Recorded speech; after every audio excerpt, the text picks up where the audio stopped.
We're sitting with Philip Morgan and Miss Julie Lyons out in front of Kenan's Mill. We want to talk about Music at the Mill, which is coming up October 12th. 12th. And we did this last year at the Historical Society. You know what? Let Julie tell you about it. She can do it better. Tell us more about Music at the Mill. Okay, we're excited. This is our second year of going with Music at the Mill. It used to be something that we did all the time, and like COVID, life changed, but We're back. And we want to reintroduce the community to Kenan's Mill. There's too many young folks who have never had the opportunity to come out here, see what it's about, enjoy the property, enjoy the music, enjoy their friends. And it's a family-friendly event. We're super excited about doing it this second year around. Well, and Philip, speaking of music, tell us about some of the music. Everybody knows Philip Morgan. I mean, he's a rock star in Selma. And speaking of rock stars, so in my own mind. Tell us about the music that we're going to hear on the 12th. You know, my generation, we love classic rock, and we like country too. So we do a lot of 60s and 70s music. You know, mix in a little country. Yeah. We're going to have a drum and a bass and a lead guitar, and I play rhythm guitar and do most of the vocals. And we're going to have a few other special guests come out and join in with us. And just a full day of music and fun. And it's a family event too. You want to let everybody bring their little kids, and come out here, and just enjoy everything, walk around and look and take pictures and sit back up on the hill there and just sit there and enjoy the music.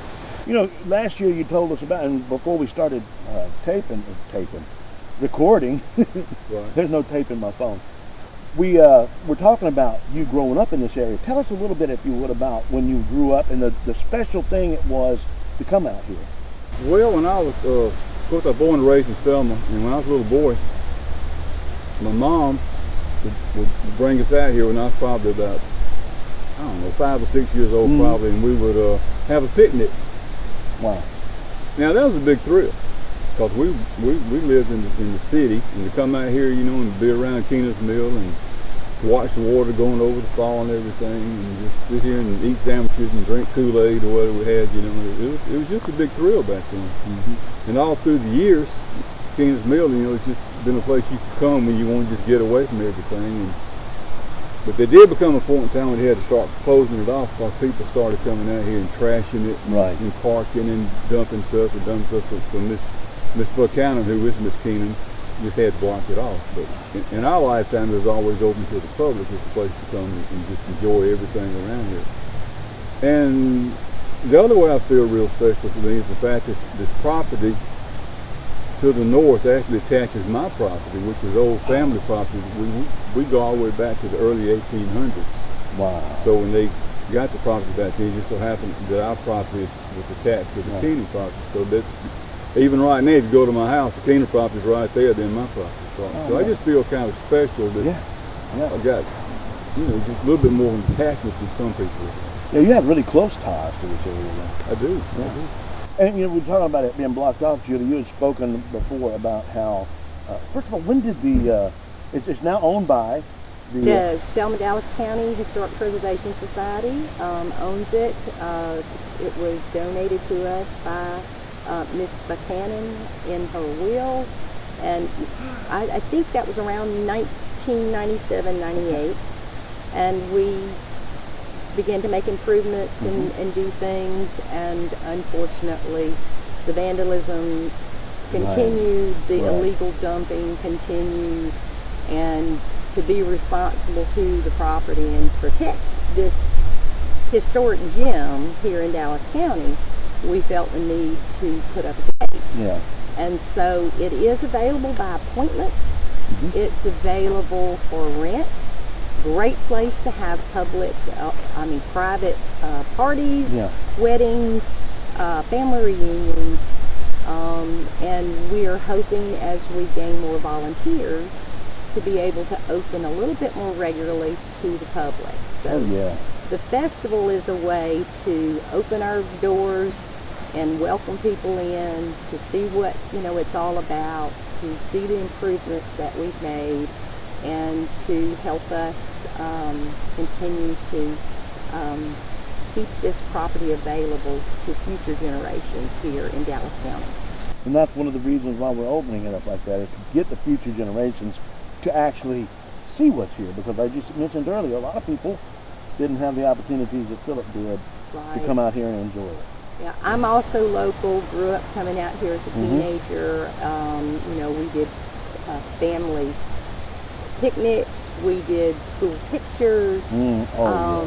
We're available to rent to photographers if they want to come out and do photo shoots, that type of thing. And it's just such a unique space. And we do want to share it with the next generation, and hopefully they'll get involved, because the more volunteers we have, the more people helping and aware of what we're doing out here, the more available it will be to the public. Awesome. Any final thoughts, Mr. Phillip? Well, when you come out here, you don't realize there's a swinging bridge over there that's real cool to walk across. And there's a brick, what do you call it? Beehive charcoal kiln. Yeah. And that's cool to go in there, because I know one time years ago we came out here and played guitars inside it, because the reverberation was so good. Yeah, and it sounded so good. I didn't really know what the thing was, but I thought it was cool, Yeah. And then if you go down that way, there's a little waterfall right down there. I'm sure a lot of people have never seen it. So if you come out here and just walk around and look, you just see all kind of cool little stuff. It's just a cool place to spend the day. The date again? The date is October 12th, Saturday, 10 to 4. It's only $5 a person. Children 12 and under are free. So we expect roving bands of children, which we love. Yeah. All you have to do is tell them to stay out of the creek, and we're good. And they will, of course. Nothing else they can get, they can hurt. So, it's a place to come and enjoy, relax. Bring your lawn chairs, bring your picnic blankets, settle in for the day. We'll have everything you need, and just enjoy a beautiful family outing. What about food? Do people need to bring snacks and stuff like that? You can bring snacks. We will have a food truck here. Okay.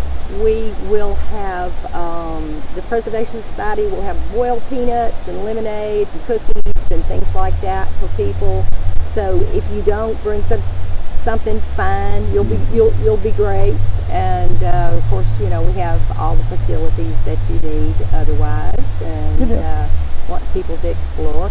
And we hope that people will be brave enough to cross the swinging bridge and visit our newly restored charcoal kiln. Yeah. It had its first makeover in over 100 years, and we're really proud of it, and we are excited it will likely stand for another 100 years. Good deal. Yeah. So securing again the future of Kenan's Mill for Dallas County. Right. What's the phone number if anyone needs information or wants to rent? They can, a couple of things. They can go to our website, which is historicselma.org. Also, if you're a craft vendor, this is the first year we're inviting a few craft vendors to come. Yeah, that's right. I meant to ask. I'm glad you said something. And we have the application on the website. Or you can call 412-8472, which is me, to ask questions. And, go to our Facebook page. Yeah. That's the best information. We have, several postings there that will give you information and dates and times and all of that. So share, please, people out there. Share our Facebook page, and so that we can continue to keep you updated. And like I said, we've got new things coming that we didn't have last year. Philip mentioned some of the music. We have a young man, Jack Bearden, from Morgan Academy, who's going to be playing. Ooh, okay. He's really great. We have a fellow from Clanton, Alabama, Willie Harris, who's going to be playing a mix of country and rock and more current sounds. So if that's your bag. And we have the Alabama Strummers, the Central Alabama Strummers, which will be playing old time dulcimer, kind of bluegrassy, gospel kind of music, which is a lot of fun. And so it's a little bit of something for everybody, we hope. That sounds like fun. Who's all going to be playing with you, Philip? It's going to be Bill Seal on drums, Uh-huh. Charlie Worrell on lead guitar, Mike Saunders on bass. Oh, yeah. We played here last year, of course, and everybody Right. seemed to enjoy it. It's a lot of fun. We just come on, going in. I think everybody ought to come out. It's going to be a fun day. I can't wait. Thank y'all for spending time with us today. I appreciate y'all coming out. And, Thank you for letting everybody know doing about it. All right, We great. appreciate it. Look forward to seeing y'all. See you on October 12th. Absolutely. Thank you. Thanks.